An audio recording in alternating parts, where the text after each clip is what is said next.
आपके ख्याल में हाउस ऑफ रिप्रेजेंटेटिव जो है उसने सही बात की? सर बिल्कुल सही बात की, प्रो डेमोक्रेसी बात की, प्रो डेमोक्रेसी बात की। फिर आपने जो डोनाल्ड लू के ऊपर, और सर एक सेकंड, डोनाल्ड लू की असद मजीद से मुलाकात के ऊपर जो आपने वावेला मचाया था कि उन्होंने आपकी हुकूमत ओवरथ्रो कर दी है, तो फिर वो हुकूमत ओवरथ्रो की थी अमरीकियों ने कि नहीं की थी? हमने क्या किया था सर? आपने इल्ज़ाम लगाया था कि पीटीआई की हुकूमत गिरा दी। हाँ। यहाँ बैठे हुए मीर जाफर ने अमरीकी इमाम के ऊपर यही हम तो ये कहते हैं कि अमरीकनों ने बकायदा सिग्नलिंग की थी पाकिस्तान में, वो जो खत भेजा था इमरान खान नहीं नहीं, आप तो कहा था ये जो बंदे सिंध हाउस में इकट्ठे हुए हैं ये बंदे भी खरीदे हैं उन्होंने।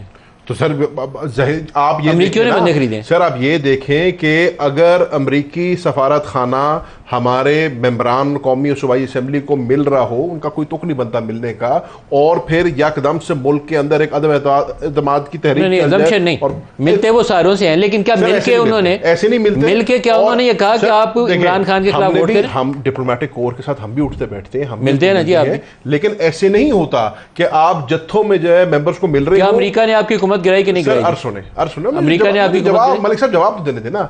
जत्थों में आप बंदों को मिल रहे हो, ऑटोमेटिकली एक नो कॉन्फिडेंस की तहरीक चल रही हो और वो कामयाब भी हो जाती हो, तो दो दमा अमेरिका ने आपकी हुकूमत गिराई कि नहीं गिराई? सर मुझे अपनी बात पहले कंप्लीट करने देना, मेरे वो में अल्फाज ना डालें। मैं तो सवाल पूछ रहा हूं, कैसे नहीं गिराई? मेरे सवाल का आप जवाब देना। आपने हमारे से इतना वावेला मचाया कि इनकी वजह से पाकिस्तान की फॉरेन पॉलिसी की धज्जियां उड़ गई, पाकिस्तान के साथ अमेरिका के ताल्लुकात खराब हो गए। आज ख्वाजा आसिफ ने जो स्टेटमेंट दी है, ख्वाजा आसिफ साहब ने बड़ा अच्छा बयान दिया। क्या अच्छा बयान दिया? डिफेंस मिनिस्टर ऑफ पाकिस्तान, मेरे लिए तो अच्छा बयान है। नॉट द फॉरेन मिनिस्टर ना, he is the defence minister. He is still a cabinet minister, he is still the parliamentary leader of PMLN, he is still a senior member of parliament. America ने आपकी हुकूमत गिराई कि नहीं गिराई? Sir मुझे सवाल करने की इजाजत है? मुझे भी तो जवाब दे दें। तो पहले मुझे तो सवाल करने दें। मैं प्रोग्राम मॉडरेट कर रहा हूं, मुझे तो जवाब दे दें। मुझे आपने मुझे मौका दिया बात करने का, मुझे बात तो पूरी करने दें। मुझे ये बताएं कि कहा जाता था कि पीटीआई ने पाकिस्तान, इमरान खान ने आईएमएफ को खत लिख दिया, इमरान खान के लिखे हुए खत की वजह से जो है ताल्लुकात खराब हो जाएंगे, लेकिन आज ख्वाजा आसिफ ने जो स्टेटमेंट दी है, क्या उससे ताल्लुकात नहीं खराब? अमेरिका ने आपकी हुकूमत गिराई कि नहीं गिराई? होगी बात ना आपकी, अमेरिका ने आपकी हुकूमत गिराई कि नहीं गिराई? सर हमारी हुकूमत गिरी है। अमेरिका ने गिराई कि नहीं गिराई? मेरे से क्या पूछ रहे हैं अमेरिका ने गिराई या नहीं? आपको नहीं पता?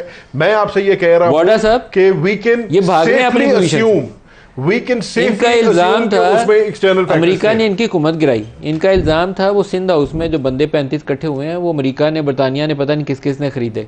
आप ये उससे भाग रहे? नहीं, आप ये डिनाई करें कि सिंध हाउस में बंदे इकट्ठे हुए? बंदे इकट्ठे हुए, मैंने तो उनका इंटरव्यूज किए थे। हाँ तो फिर वो आपके लिए कैसे इकट्ठे हुए थे बताएंगे? जब नून लीग की हुकूमत गिराई गई थी किसने इकट्ठे किए थे? अमेरिका ने इकट्ठे किए थे। आपको पता होगा, मैं तो आपको सिर्फ ये कह रहा हूं। नहीं पता? मैं तो आपको ये कह रहा हूं हम सेफली अस्यूम कर सकते हैं। बंदे ये कहते थे अमेरिका ने हुकूमत गिराई, डोनाल्ड लू का बयान आया, अमेरिकी साजिश, यही कहानी थी ना। बाकी साइफर के ऊपर तो मान ले। अब कौन सी चीज सही कहानी माने? नहीं तो फिर ये भी मान लें कि को कह रहा हूं, एक सेकंड फैसल भाई रुक जाए, फिर ये भी मान लें कि फिर पाकिस्तान तहरीक इंसाफ ने कोई अमेरिका के साथ ताल्लुकात खराब नहीं किए। अगर आज उनका हाउस ऑफ रिप्रेजेंटेटिव्स आपके ऊपर एक रेजोल्यूशन पास कर रहा है, ये तो आपके हक में है, इलेक्शन आपकी पार्टी के हक में है, तो सर एक ही बात हो सकती है, मोर देन हैप्पी। तो सर एक, मैं भी तो यही अर्ज कर रहा हूं ना, एक बात हो सकती है, या हमने अमेरिका के साथ ताल्लुकात ऐसे खराब कर दिए कि वो हमारे से बात करने को राजी नहीं है, या वो आज पाकिस्तान के इलेक्शन ताल्लुकात बनाने के मामले में पीटीआई ने कमाल किए थे। सऊदी अरब जाके इमदाद मांगते थे, फिर सऊदी अरब को छोड़ के कहते थे एक नया ब्लॉक बनाएंगे, फिर आप कहते थे वो दोस्त मुल्क ने उधर आने नहीं दिया, टर्की को उधर बुलाया, फिर जाने से इनकार कर दिया। अब अमेरिका के साथ भी जो कुछ आप कर चुके हैं, बस अल्लाह से दुआ मांगे दोबारा आपको हुकूमत मिले तो बेहतर तरीके से फॉरेन पॉलिसी। और सर अमेरिका ने इनकी हुकूमत गिराई, किसने गिराई? उस वक्त तो आप भी पीटीआई में थे, कुछ रोशनी डाल दी। जैन साहब ने तो आज इंकारी हो गए। देखिए नदीम मलिक साहब, मैं वही तो कह रहा हूँ कि उस वक्त का बयानिया मान लें या इस वक्त का बयानिया मान लें, या दोनों झूठे थे या दोनों सही थे, यही पॉसिबिलिटी है ना।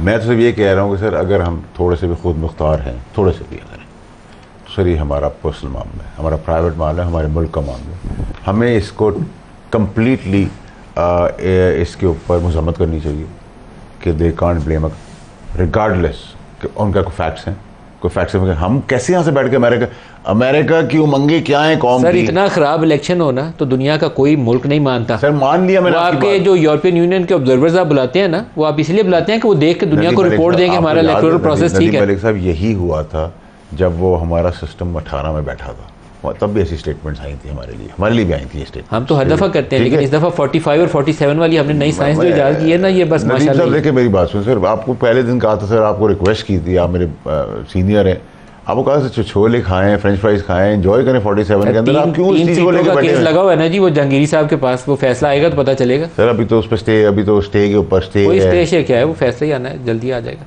ठीक है सर, 3-4 अगर आपको मिले। बिलाल साहब, आपके पास अब वे फॉरवर्ड क्या है सर? दुनिया में जहाँ जाएंगे वहाँ से वो पूछा करेंगे, जो भी जमहूरियत पसंद लोग हैं वो आपसे सवाल पूछा करेंगे कि आपका इलेक्शन बड़ा ख़राब था। नहीं देखिए, बात ये नदीम साहब, हमारे ये इंटरनल मामलात हैं।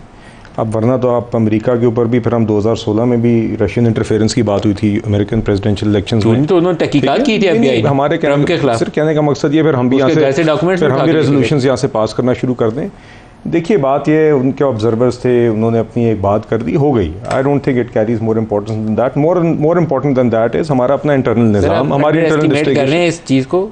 आपको ये गोइंग फॉरवर्ड अभी जाना है IMF और वर्ल्ड बैंक के बोर्ड्स के ऊपर, जहां उनका वेट बहुत ज़्यादा है, 17-18% उनके पास वोटिंग शेयर्स है। देखिए IMF के साथ तो एक डिस्कशन आपने देखा है कि चल भी रही है, प्रोग्राम भी यकीनन, क्योंकि IMF प्रोग्राम के हम डिस्कशंस में थे। बजट भी अब तकरीबन फाइनल हो गया है। फ्राइडे को इंशाल्लाह we are expecting that the finance bill will pass and that will lay the foundation कि हमारा IMF के साथ प्रोग्राम फाइनलाइज हो। तो I think that's separate. But बहरहाल देखिए ओवरऑल बात यह है, आज प्राइम मिनिस्टर साहब ने जो प्राइम मिनिस्टर साहब ने बातचीत की, मैं आपकी दावत दी है, बहुत सारे तनाज़ात को तय करने के लिए एक फोरम हो सकता है। उस बात को इसी के साथ जोड़ना चाहता था। देखिए ओवरऑल, चाहे वो अज़्म इस्तेहकाम हो, चाहे वो हमारे मुआशी मसाइल हों, चाहे वो हमारे स्ट्रक्चरल रिफॉर्म्स हों, चाहे वो हमारा इलेक्टोरल निज़ाम हो, इन सब चीज़ों के ऊपर बातचीत का फोरम पार्लियामान है। और जो सियासी जमातें हैं जिनकी रिप्रेजेंटेशन है अवाम में, उन्होंने ही मिलकर फैसला करना है और आपस में बात करनी है।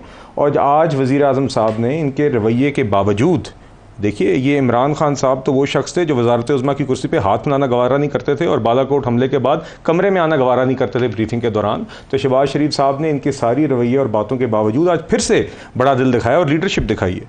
जो बात उनने आज की है वो करके, तो मैं उम्मीद करता हूँ कि आज अब इस मौके का फ़ायदा उठाते हुए एक कंस्ट्रक्टिव तरीके से, ज़िम्मेदाराना तरीके से ये आगे ये भी हाथ बढ़ाएंगे और चीज़ों को आगे आवाम को भी हम दिखा सकेंगे कि पॉलिटिकल लीडरशिप और पॉलिटिकल जमातें मामलात को आगे लेके चल सकती हैं। बताइए। अच्छा सर, पिछली बात पे आखिरी बात करके फिर चलते हैं। जहाँ तक तो अमेरिका की रेजोल्यूशन की बात है ना, हम उसको इससे ज़्यादा कोई अहमियत नहीं देते जितनी उनकी रेजोल्यूशन है। हम तो सिर्फ ये कह रहे हैं कि जो हमारा एक मौक़िफ़ था जिसमें हम कहते थे कि 8 फरवरी को होने वाला इलेक्शन जो है उसमें इरेगुलरिटीज़ थी, बेज़ाब्तियाँ थी, आज उन्होंने उस बात की तायीद कर दी है। मैं इससे ज़्यादा उसको कोई ज़्यादा इंपॉर्टेंस नहीं दे रहा। अब बात आ जाती है वज़ीर आज़म साहब की। आज वज़ीर आज़म साहब ने फ्लोर द हाउस पे पेशकश की, टॉक्स की। मेरा मुस्लिम लीग नून से गिला ही ये है या इतराज़ ही मुझे ये है कि इनके कॉल और फेल में हमेशा फ़र्क रहता है। वज़ीर आज़म साहब ने आज बड़ी फ़राख दिली का मुजाहरा किया, आज उन्होंने कहा बैठ के मेरे से बात करो, लेकिन इनके कहने और करने में फ़र्क है। वज़ीर आज़म ये बात कर रहे हैं, राना सनाउल्लाह साहब बात करेंगे जी 5 साल की इमरान खान को जेल में रखो, अगर केस नहीं है तो उस पर नए केस बना दो, केस बनाना कौन सी बड़ी बात है। तो इनके कॉल और फेल में फ़र्क है। आप देख रहे हैं कि आज भी पुलिस गर्दी का जिस किस्म से पंजाब के अंदर पुलिस गर्दी की जा रही है, पंजाब में नून की हुकूमत है ना। आपने जो कुछ राना सनाउल्लाह के साथ किया था, आपने हीरोइन डाल के उसको सजाए मौत। सर आज शहरियार अफरीदी ने खुद फ्लोर द हाउस उसका जवाब दे दिया। राना सनाउल्लाह को चैलेंज कर आप दोहरा दें।